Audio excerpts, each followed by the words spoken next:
Ok les gars, et les filles, les 4 filles qui regardent cette chaîne, non je rigole. Non, je rigole. Dans cette vidéo, je vais parler de la théorie de la simulation.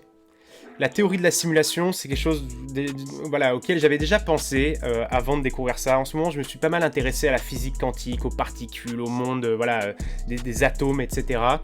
Et par rapport à ça, souvent revient le paradoxe de Fermi, je vais en parler après, et puis vient la théorie de la simulation. Et c'est un peu un truc à la mode en ce moment dont tout le monde parle, et notamment Elon Musk. Je sais pas si tu as vu cette interview en anglais avec Joe Rogan, podcasteur américain. Donc Elon Musk, pour ne pas le présenter, c'est tout simplement le PDG de Tesla, Hyperloop, Neuralink, SpaceX, voilà, The Boring Company, etc. Bref, une personne très très très intelligente, ingénieur, et qui a créé tout simplement des choses incroyables avec ses entreprises. Et Elon Musk, justement, dans cette interview, explique que, en tout cas, il croit au fait que c'est probable que nous vivions dans une simulation. Et tu te demandes maintenant, voilà, quel est le lien avec cette chaîne? Et il y a un lien en fait à la fin. Je vais faire passer un message en lien avec le business qui est en lien avec cette théorie-là. Voilà, quelque chose un peu d'inédit, un message. Et il ne faut pas que j'oublie d'ailleurs, mais j'en parlerai à la fin de cette vidéo. Tu verras qu'il y a un petit lien. Et puis pourquoi j'en parle aussi, tout simplement parce que ça m'intéresse, c'est que j'aime bien partager des choses qui m'intéressent. Alors, la théorie de la simulation, je ne sais pas si tu as vu le film Matrix, mais c'est à peu près, en tout cas c'est un dérivé de cette théorie-là. L'idée de la théorie de la simulation, c'est de se dire, bon, l'univers a 13,4 milliards d'années, d'accord? Donc il y a eu le Big Bang, il n'y avait rien, et puis paf, il y a 13,4 milliards d'années, une expansion exponentielle, puis qui simplement a décéléré, et puis qui depuis 6,5 milliards d'années réaccélère. Et c'est exponentiel. Donc une expansion et un univers qui croît de manière de plus en plus rapide.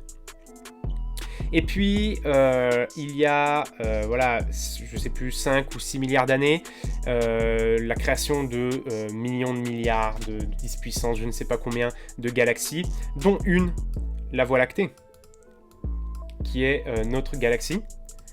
Et puis, ensuite, il y a eu tout simplement la création, l'apparition voilà, du système solaire. Et puis, dans le système solaire, bien évidemment des planètes, sans compter le nombre infini de planètes dans chaque galaxie. Infini, bien évidemment, c'est une expression. Et puis, il y a 4,5 milliards d'années, l'apparition de la Terre. D'accord ? Et puis, il y a des milliers d'années, on a inventé l'écriture. Et puis, à partir des années 1900, on a commencé avec Newton à se pencher sur la physique. Et puis après, il y a eu Einstein. Et puis, il y a eu Heisenberg, Feynman. Enfin, voilà, il y a eu de grands scientifiques qui ont permis tout simplement de faire petit à petit, dans notre civilisation, des avancées technologiques. Mais c'est assez récent, finalement. C'est-à-dire que là, l'apparition de la Terre, c'était il y a 4 ou 5 milliards d'années. Les premières technologies importantes, c'est finalement très récent, d'accord? Et donc, l'idée c'est de se dire, bon, je vais grossir un peu le trait, mais les grandes technologies sont arrivées, imaginons, il y a 100 ans. Les premières technologies sont arrivées il y a 100 ans, d'accord? Ici, on est déjà sur 4,5 milliards d'années. L'apparition de la vie, il y a peut-être 4 milliards d'années. D'accord ? Et puis, donc, il a fallu attendre 4 milliards d'années, et puis maintenant 100 ans. Il y a 100 ans, première technologie. Il y a 40 ans, on inventait Internet. D'accord ? Et puis, maintenant, à l'heure actuelle, on crée de la VR. Donc, c'est-à-dire les casques Oculus où on est dans des mondes où on est transporté. Donc la VR, à l'inverse aussi la réalité augmentée, donc la réalité virtuelle, donc la réalité virtuelle qui est voilà, pour le coup l'inverse de la VR. La réalité augmentée, pardon, qui est l'inverse de la VR. Et puis ça finalement c'est assez récent. Et puis désormais aussi on crée des ordinateurs quantiques qui permettent de faire des millions de calculs avec, pour l'instant en tout cas à l'heure où je fais cette vidéo, 50 qubits au maximum. Donc voilà, des transferts d'informations ultra rapides. Mais finalement c'est assez récent. D'accord? Et tout ça en fait c'est à partir d'ici, c'est 40 ans. D'accord? Ce qui fait qu'en fait c'est une goutte d'eau, mais vraiment une goutte d'eau, même si on rajoute les 100 ans, par rapport à la création de la Terre, par rapport à la création du système solaire, de la Voie lactée, et puis de l'univers. D'accord? Et en fait, on se rend compte que ça s'accélère. C'est-à-dire, il y a 100 ans, on faisait les premières technologies. Il y a 40 ans, on inventait Internet. Depuis 5 ans, on invente maintenant la réalité virtuelle, la réalité augmentée. Et puis, ordinateur quantique. C'est-à-dire que notre avancée technologique, c'est clairement comme ça, c'est de plus en plus rapide. On crée des véhicules autonomes, électriques, on envoie des fusées réutilisables avec SpaceX, avec Neuralink. Elon Musk va dévoiler bientôt des embouts qu'on branche et qui se branchent en électrodes sur notre cerveau et qui vont permettre simplement de faire tout un tas de choses, de réparer certains problèmes neuronaux, etc., neurologiques. Bref, tout ça pour dire que l'avancée, elle est clairement exponentielle. Et plus ça va, plus on va vite. Et il suffit de comprendre ça, de se dire que il suffirait tout simplement qu'il y ait une civilisation qui soit arrivée dans peut-être une autre galaxie, dans un autre système, avec une étoile, sur une autre planète. Il suffirait qu'elle soit arrivée ne serait-ce que 1000 ans avant nous. Imaginons qu'elle soit arrivée simplement 1000 ans avant nous. Ce qui est possible, parce qu'en fait, là, encore une fois, lorsqu'il y a eu le Big Bang, des millions de galaxies, des milliards même, 10 puissance je ne sais pas combien de galaxies qui se créent, avec 10 puissance je ne sais pas combien de planètes qui se créent, dans un univers de plus en plus vaste. Et il suffirait de se dire, une personne qui soit arrivée 1000 ans avant nous, aurait découvert tout ça, Internet, ou similaire, la VR, l'ordinateur quantique, la création de simulations, 1000 ans avant nous. D'accord? Si une civilisation était arrivée 1000 ans avant nous, forcément elle aurait créé tout ça beaucoup plus rapidement, et donc 1000 ans aussi avant nous, voire même encore plus rapide, puisque l'avancée est exponentielle. D'accord? Et puis plus ça va, plus on crée vite. Et puis maintenant, avec l'intelligence artificielle, d'ici 2040, on devrait être capable de créer des intelligences complètement autonomes. Et encore une fois, si ne serait-ce qu'une civilisation sur l'univers ultra vaste qui a été créé serait arrivée ne serait-ce que 1000 ans avant nous, ce qui est très probable, et ben tout ça aurait été créé déjà depuis très longtemps. Et donc forcément, la question est de se dire, on va être capable de créer des simulations un peu comme les Sims, mais de manière totalement réelle. Ce qui serait en fait tellement technologiquement avancé que ce serait indiscernable de la réalité. La simulation serait si bien faite que n'importe qui serait capable de se dire, personne ne serait capable de se dire, voilà, là je suis dans la réalité, là je suis dans une simulation. Apparemment ce serait prévu pour 2040-2050 au vu de l'avancée technologique qu'on est en train de faire. Encore une fois, il suffit qu'une personne soit arrivée 1000 ans avant nous, et tout ça serait fait déjà depuis longtemps. Et deuxième chose, c'est que tout ce qu'on voit, tout ce qu'on touche, tout ce qu'on ressent, nos sens, ne sont que des signaux électriques interprétés par notre cerveau. Et rien ne nous dit que tout ça est réel. D'accord ? Parce que qu'est-ce que le réel finalement ? Si ce n'est finalement un signal électrique interprété par le cerveau. Vous me voyez à travers votre écran, mais qu'est-ce qui vous dit que je suis vraiment réel ? Et à l'inverse, qu'est-ce qui peut me prouver que vous êtes réellement en train de me regarder ?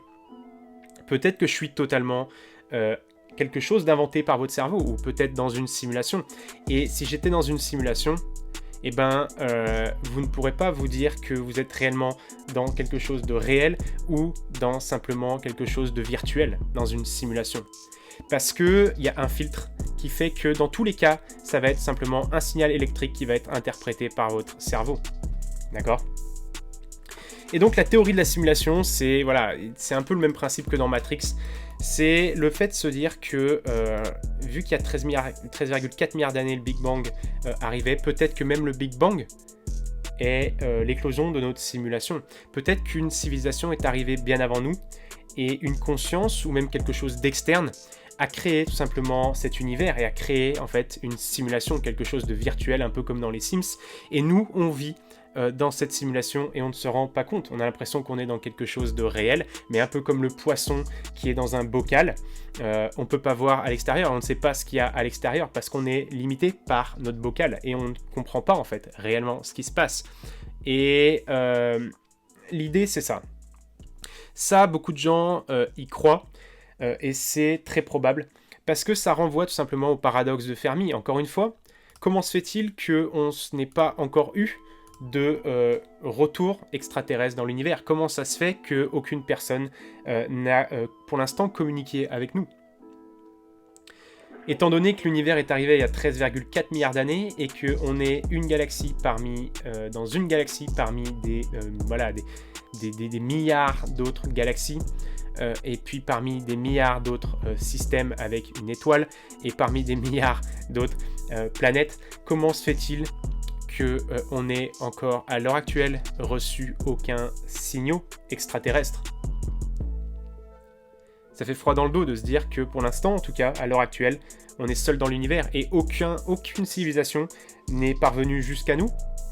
Ou alors on n'arrive pas à déchiffrer leur message, mais finalement, si personne n'est venu jusqu'à nous, c'est peut-être pour différentes raisons qui peuvent tout simplement nous faire réfléchir.